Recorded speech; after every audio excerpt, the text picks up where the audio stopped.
ஓம் முருகா போற்றி, கந்தா போற்றி, கடம்பா போற்றி, அறுபடை வீடு கொண்ட முருகா போற்றி. என் செல்ல பிள்ளையே, சவால் விட்டு சொல்கிறேன் கேள்.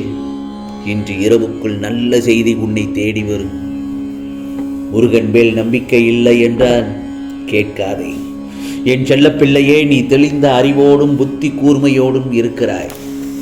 இதை நீ நல்லபடியாக உபயோகித்து உன் திறமைக்கு புகழ் சேர்க்கப் போகிறாய்.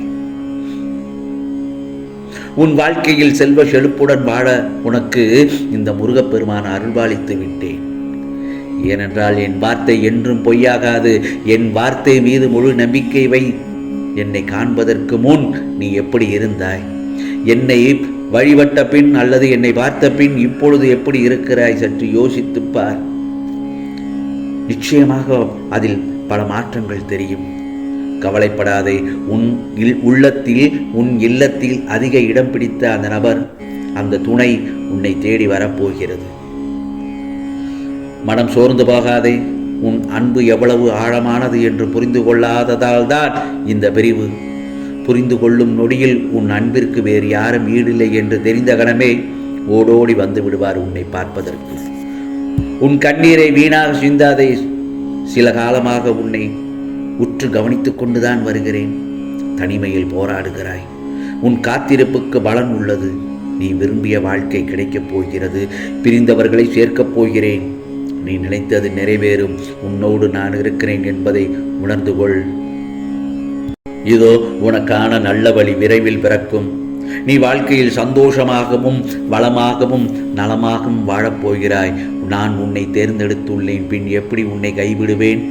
உன் கர்ம வினைகளை குறைத்து கொண்டிருக்கிறேன். நீ இப்படியே இருக்கப் போவதில்லை.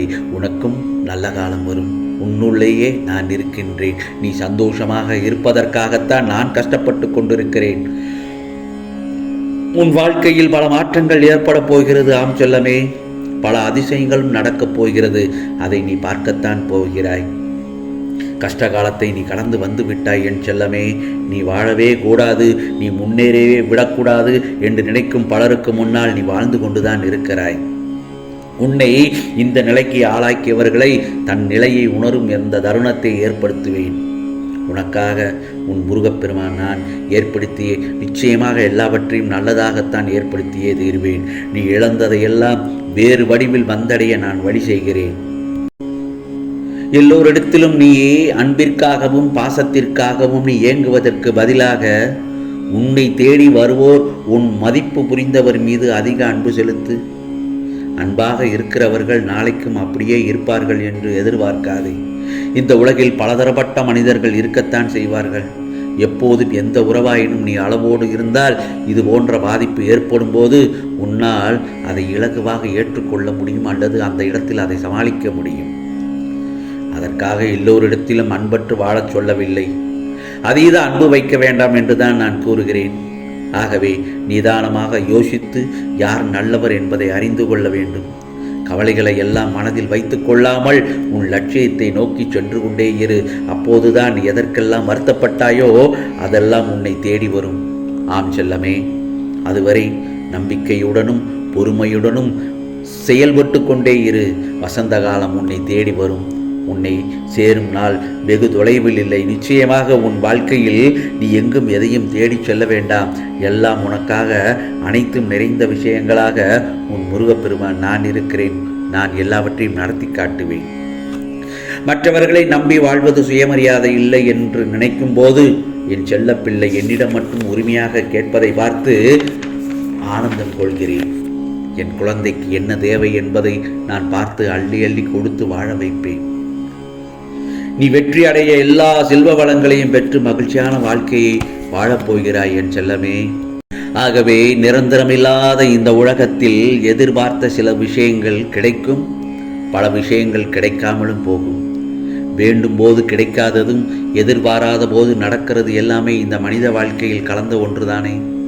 வேண்டியது கிடைக்கும் போது சந்தோஷம் அடைகிறாய். வேண்டியது கிடைக்காத போதும் இழப்புகளை சந்திக்கும் போதும் பல பாடங்களையும் அனுபவங்களையும் நீ பெறுகிறாய். இதை நான் ஏன் மறுமுறை திருப்பி திருப்பி உனக்கு சொல்கிறேன் என்றால் இது முக்கியமான ஒன்று என் செல்லமே. இது எல்லாமே உன் வாழ்க்கையை உனக்கு உணர வைப்பதற்காகவும் உனக்கான வாழ்க்கையை முன்னேற்றத்தை தருவதற்கான சோதனைகளை தருவதற்காக மட்டும்தான் இவற்றையெல்லாம் உனக்கு நடத்துகிறேன். இழக்கக்கூடாததை நீ இழந்து விட்டதாக எண்ணி வருத்தப்படும் வேளையிலும் நீ பொறுமையோடு இருந்தாயானால் எல்லாமே கூடிய விரைவில் திடீர் திருப்பமாக உன்னை வந்து சேரும். இதோ அதற்கான திருப்பம் எல்லாம் வந்துவிட்டது. நீயே ஆச்சரியப்படுவாய். நீ எதிர்பார்த்து காத்துக்கிட்டு இருக்கிறது உன் கையில் கிடைக்கப் போகிறது. வாழ்க்கையின் அர்த்தமும் அது தருகிற வழிகளும் தாங்கும் பக்குவம் பெற்ற பிள்ளை. இப்போது உனக்கானதை பெற்றுக்கொள்ள தகுதியாகிவிட்டாய் என் செல்லமே. நீ இக்கட்டான சூழ்நிலையான போதும் நேர்மைகள் தவறாமல் உண்மைக்கு மாறாமல் நடக்கிறாய் என்றுதான் உன் முருகப்பெருமான் உன்னை சோதித்து பார்த்தேன். நீ கஷ்டமான சோதனை கட்டத்தில் கூட சிறிதும் நம்பிக்கை குறையாம என்னை நாடி வர்றியா? அந்த நேரத்திலையும் உனக்கு உதவி செய்ய தோணுதானுதான் உன்னை சோதனை செய்தேன். இதுவரை நீ ஆசைப்பட்டதும் கிடைக்காமல் இருந்த காலமானது இறந்த காலமாக மாறப்போகிறது. இனி நிகழ்காலமானது திருப்புமுனை காலமாக மாறிவிட்டது. ஆம் செல்லமே, இன்னும் உனக்கு அந்த திருப்பம் எவ்வளவு மகிழ்ச்சியை கொடுக்கப் போகுதுன்றென்று நம்பிக்கையோடு காத்திரு. ஆகவே இப்போது இருக்கும் உன் வாழ்க்கையை உன் குடும்பத்துடன் சேர்ந்து இன்பமாக கழிக்க பழகிக்கொள். உனக்காக ஒன்று தேடி உன் சொந்தம் ஒன்று தேடி வரும் என்று சொன்னேன் அல்லவா? அது நிச்சயமாக வந்து சேரும். இன்று இருக்கும் இந்த நாள் உனக்கு கிடைத்த சொர்க்கம் என்று நினைத்து வாழ கற்றுக்கொள். பிறகு வா, இந்த உலகில் அனைவரும் வியக்கும் வகையில் நீ பெரிய உயர்ந்த நிலைமைக்கு செல்லப் போகிறாய். நாம் எவ்வளவு தீமைகளை விளைவித்து அவன் வளர்ச்சியை தடுத்தோம். ஆனால் அவற்றை எல்லாம் எதிர்த்து வெற்றி பெற்று விட்டானே என்று உன் எதிரிகள் வியக்கும் வகையில் என் செல்ல பிள்ளை நீ வாழப்போகிறாய். ஆகவே உன் மனதில் உள்ள பாரங்கள் எல்லாம் சிறிது சிறிதாக குறையப் போகிறது. உன் வறுமைகள் எல்லாம் வந்த வழியை பார்த்து ஓடப்போகிறது. உன் பிரச்சனைகளுக்கு தீர்வு நிச்சயமாக கிடைக்கும். மாங்கல்ய பாக்கியம் தேடி வரும். கூடிய விரைவில் புத்திர பாக்கியமும் கிடைக்கும். நீ ஆசைப்பட்டது போலவே நீ ஆசைப்பட்டவருடன் மன வாழ்க்கை அமையும். நான் உனக்கு சத்தியம் கொடுத்த வாக்குகள் நிச்சயமாக பலிக்கும் என் செல்லமே. அப்படி நடக்கவில்லை என்றால் என் ஆலயம் வந்து என் முகத்தை பார்த்து கேள். என் வாக்கை காப்பாற்ற நான் என்றும் மறந்ததில்லை. ஆகவே வாழ்க்கையை பற்றிய வீண் பயத்தை உதறி தள்ளிவிட்டு என் மேல் நம்பிக்கை வைத்து இந்த பதிவினை கேட்டுவிட்டாய் அல்லவா? நிம்மதியாக இரு. அனைத்தையும் இந்த முருகப்பெருமான் நான் பார்த்து கொள்வேன். ஆம், இது முருகப்பெருமானின் சத்திய வாக்கு, அருள் வாக்கு. ஓம் சரவண பவ, ஓம் சரவண பவ, ஓம் சரவண பவ.